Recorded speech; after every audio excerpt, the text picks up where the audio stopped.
श्रीरामपूर नगरपालिका निवडणुकीत अखेर महायुतीचा बेवा झालाच. महायुती फिसकटली.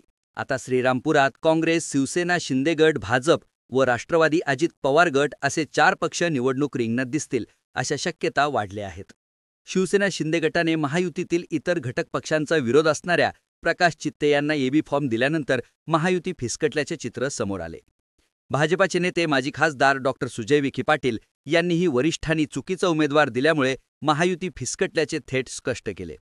श्रीरामपुरात आता काय होईल हेच आपण या व्हिडिओतून पाहणार आहोत.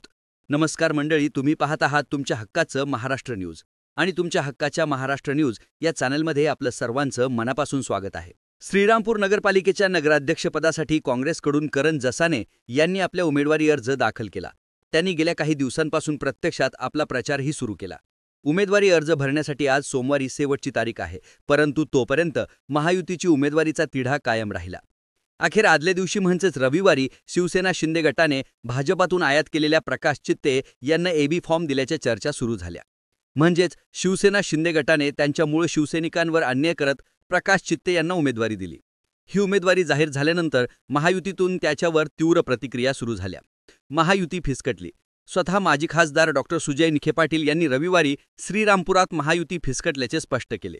एका स्थानिक न्यूज चॅनलला दिलेल्या मुलाखतीत ते म्हणाले की माझी भावना ही महायुती टिकवण्याचीच होती. श्रीरामपूरमध्ये आपण महायुती करायचा प्रयत्न केला, परंतु वरच्या पातळीवर मित्रपक्षाच्या प्रतिष्ठेने काही चुकीचे निर्णय घेतले. जे उमेदवार समाजासाठी घातक आहेत, जे उमेदवार नगराध्यक्षपदाची गरिमा राखू शकत नाहीत, ते उमेदवार मित्रपक्षांनी दिले. अशा चुकीच्या लोकांना भारतीय जनता पार्टी पाठिंबा देऊ शकत नाही.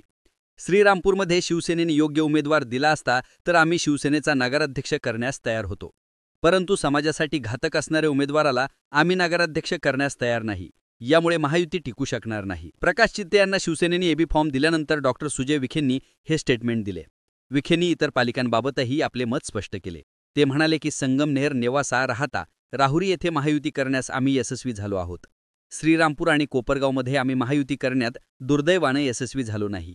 कोपरगावची राजकीय स्थिती वेगळी होती, परंतु श्रीरामपूरमध्ये महायुती होईल यासाठी मी स्वतः शेवटपर्यंत प्रयत्न केले, परंतु मित्रपक्षाने चुकीचा उमेदवार दिल्यामुळे महायुती फिसकटली, असं त्यांनी कोणाचेही नाव न घेता स्पष्ट केलं. श्रीरामपूरच्या नगराध्यक्षपदासाठी भाजपाकडून संजय फंड व श्रीनिवास बिहानी हे इच्छुक होते. महायुतीतील अजित पवार गटाकडून अनुराधा दिक या इच्छुक आहेत, परंतु आता शिवसेनेने प्रकाश चित्ते यांना उमेदवारी जाहीर केल्यामुळे शिवसेनेतील मूळ शिवसैनिकही नाराज झाले आहेत. शिवसेनेचे फायर ब्रँड युवा नेते सागर बेग यांनीही प्रकाश चित्ते यांच्या उमेदवारीला यापूर्वीच विरोध केला होता. सागर बेग यांची शहरात चांगली क्रेज आहे. गेल्या विधानसभा निवडणुकीत त्यांनी अपक्ष उमेदवारी करत सुमारे 50,000 मते मिळवली होती. परंतु आता शिवसेनेने भाजपातून आयात केलेल्या प्रकाश चित्ते यांना उमेदवारी दिल्याने बेग यांच्यासह माजी आमदार भानुदास मुरकुटे व माजी खासदार सदाशिव लोखंडे हेही चित्त्यांसोबत राहतील का, हा प्रश्न निर्माण झाला आहे. दुसरीकडे भाजपाचे इच्छुक असणारे संजय फंड व श्रीनिवास बिहानी हेही चित्त्यांविरोधात आहे. माजी नगराध्यक्षा अनुराधा अधिक व प्रकाश चित्ते यांचा पूर्वीचा वादही न्यायालयात आहे. याशिवाय भाजपाचे पालकमंत्री राधाकृष्ण विखेंवर चित्तेंनी यापूर्वीच गंभीर आरोप केलेले आहेत. त्यामुळे आता नगराध्यक्षपदासाठी चित्ते एकटे पडल्याचे चित्र आहे. कदाचित चित्त्यांविरोधात महायुतीतील सगळेच नेते आता एक होतील, असंही सांगितले जात आहे. म्हणजे श्रीरामपूर नगराध्यक्षपदासाठी आता ससाने, चित्ते व महायुतीकडून एक उमेदवार अशी त्रिरंगी लढत होण्याची शक्यता वाढली आहे.